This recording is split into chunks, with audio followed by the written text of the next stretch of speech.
दोस्तों एक बार फिर से इंडियन नेवी ने मनवाया अपना लोहा। अरेबियन सी में एक ईरानियन शिप जिसपे 23 पाकिस्तानी भी थे, ये भटक जाता है और पहुंच गया यमन के पास में लोकेटेड एक आइलैंड है जिसका नाम है सोकोट्रा। और वहां पर फिर इस शिप पे अटैक कर दिया जाता है सोमालियन पायरेट्स के द्वारा। यह अपने आप में पहला ऑपरेशन नहीं है जिसमें इंडियन नेवी ने इस तरीके से किसी दूसरे देश के लोगों को बचाया हो, और वो भी पाकिस्तान जैसे देश के लोगों को।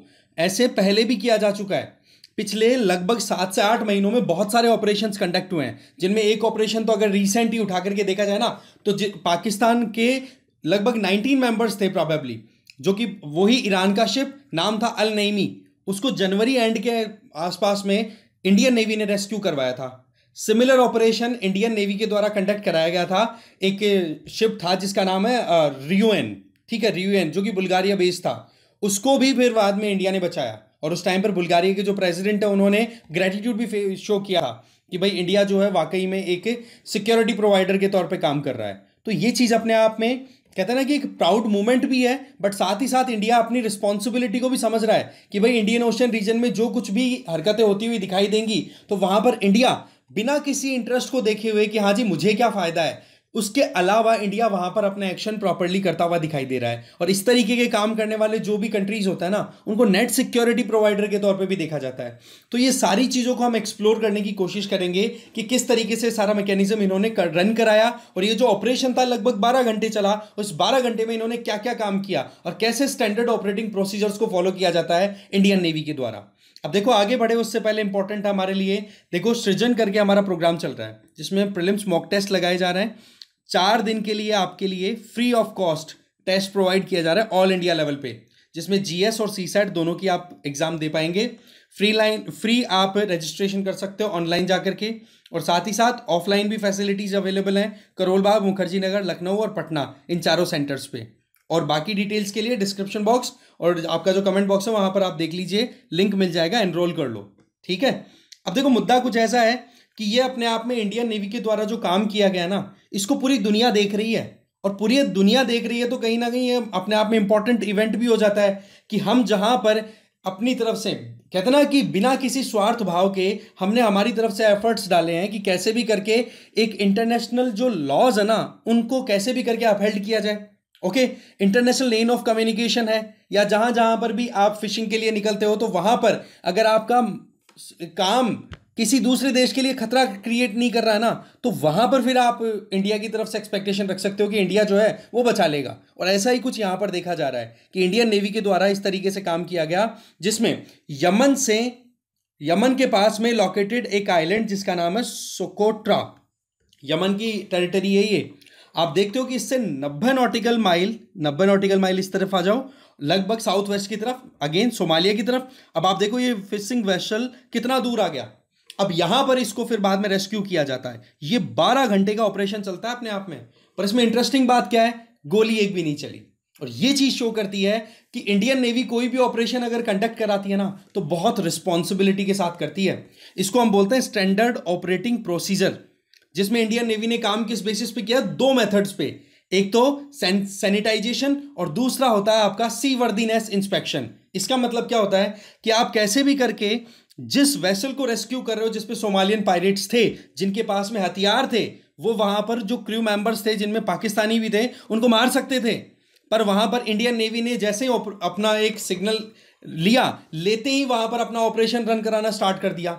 सबसे पहले तो हमारा जो आईएनएस सुमेधा है उसको भेजा गया, और वहां पर सुमेधा ने जाकर के अपनी तरफ से पूरी जो इन्वेस्टिगेशन करनी थी वो की। और फिर उसके बाद में दूसरा हमारा guided missile freight ship INS त्रिशूल, उसको भी बुलाया गया। तो इस तरीके से 2 ये शिप्स थे, ये इन्वॉल्व थे इस ऑपरेशन में। और इस ऑपरेशन के तहत पहले तो ये जो आपका शिप है जिसको यहां पर एक तरीके से हाईजैक ही कर लिया था, ठीक है, अल खंबार, ओके। तो इसमें एक तरीके से सिग्नल अलर्ट भेजा कि भाई आप कैसे भी करके सरेंडर कर दो, हम आपको कोई नुकसान नहीं पहुंचाएंगे, एक प्रॉपर प्रोसेस जो है ना वो फॉलो करते हुए। इसका मतलब ये है कि इंडियन नेवी इंटरनेशनल लॉज को बिल्कुल कॉम्प्रोमाइज नहीं करती है, और यही चीज कहीं ना कहीं इंडिया को एक रिस्पॉन्सिबल पावर के तौर पर दिखाती है दुनियादारी के सामने, ठीक है ना। दूसरी बात इसमें क्या जाती है कि जैसे ही इस शिप को रेस्क्यू किया गया, ठीक है, अल खंबार को, इसको ले जाकर के फिर बाद में सेफ जोन में ले जाकर के छोड़ा गया कि भाई जाओ अब अपने हिसाब से शिपिंग अपनी फिशिंग कर लो।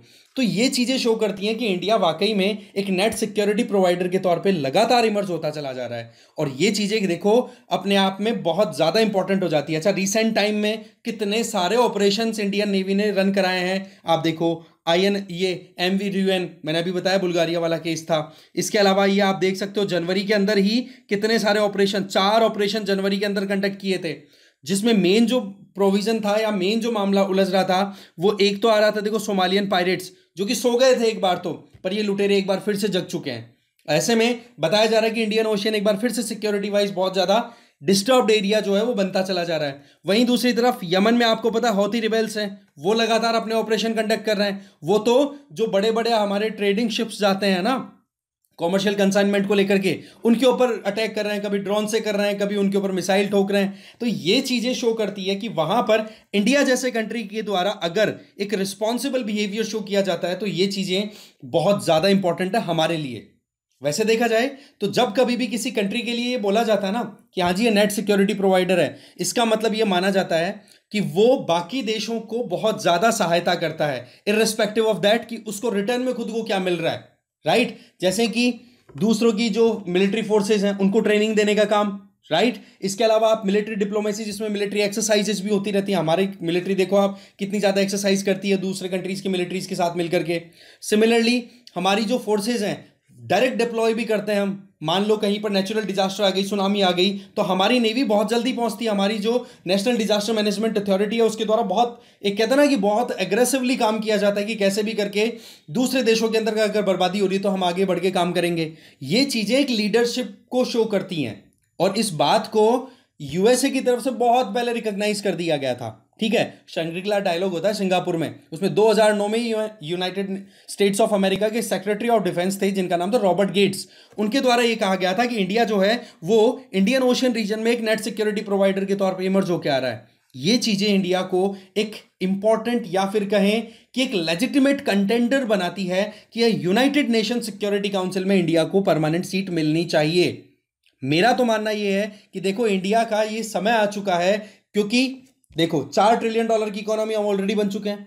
यूएन पीस कीपिंग फोर्सेस में हमारा पार्टिसिपेशन जबरदस्त है, वर्ल्ड की लार्जेस्ट डेमोक्रेसी है।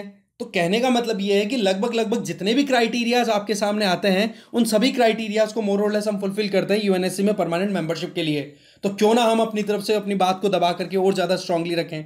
वैसे देखा जाए तो इंडियन नेवी के द्वारा साफ साफ ये कहा गया है कि देखो हम बिल्कुल कमिटेड हैं कि हमारे आसपास में जो इंडियन ओशन वाला रीजन है जिसमें अरेबियन सी भी आ गया, बे ऑफ बंगाल भी आ गई और इंडियन ओशन भी आ गया, इंडियन ओशन रीजन में जहां कहीं भी मैरीटाइम सिक्योरिटी या मैरीटाइम पीस को कॉम्प्रोमाइज होते हुए हम देखेंगे तो हम ये नहीं देखने वाले हैं कि किसको खतरा है, किस देश के लोगों को खतरा है। हम कैसे भी करके इंटरनेशनल लॉज को अपहेल्ड करने की पूरी कोशिश करेंगे। और यही चीज एक अपने आप में लीडर की कहते हैं ना लीडरशिप को शो करता है। और इसी बात को ध्यान रखते हुए अभी ये जो ऑपरेशन कंडक्ट हुआ है ये कहीं ना कहीं साबित करता है कि इंडिया जो है वो लगातार अपने कहते हैं ना अपनी पोजीशन को और ज्यादा अपराइज करता चला जा रहा है। ठीक है, अब देखो आपके लिए इंपॉर्टेंट क्वेश्चन है, इस क्वेश्चन को आप अटेम्प्ट करिए। इस तरीके के क्वेश्चन आपको बहुत मिलेंगे जहां पर ज्योग्राफी बेस्ड एक तरीके से मैचिंग करवाने की बात आती है। तो कमेंट बॉक्स में इसका आंसर आपको जरूर दे देना है। ठीक है, आई होप आपको इस वीडियो में बहुत कुछ जानने को मिला होगा। नेक्स्ट वीडियो में इसी तरीके से नए टॉपिक के साथ मिलेंगे। Thank you very much.